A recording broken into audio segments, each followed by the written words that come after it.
Okay, in this video we're going to look at installing Git. Just makes getting this stuff off my Git repository a lot easier. So what I did the first...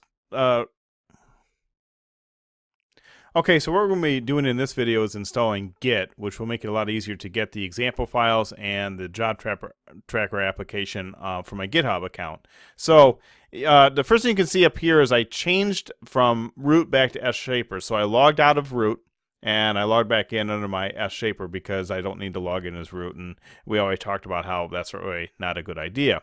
Now installing Git is actually pretty straightforward, and it's only about 5 steps. So the first thing we're going to do is go sudo apt get update. That's just to get any updates. We really shouldn't have any updates right now because I have a clean installation, but let's just go ahead and run that and put in my password.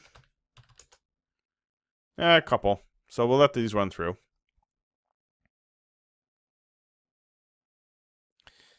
Okay, and we'll clear my screen again, and we look at the next command, which is sudo apt get install git. So it's going to actually install Git itself. So we'll go here and let it go through the install process.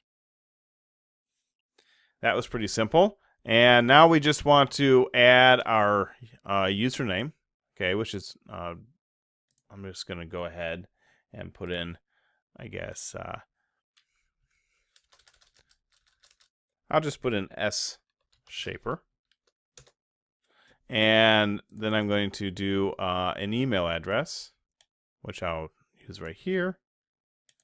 And you can use any email address that you want. I will do my SShaper at sshaper.com one.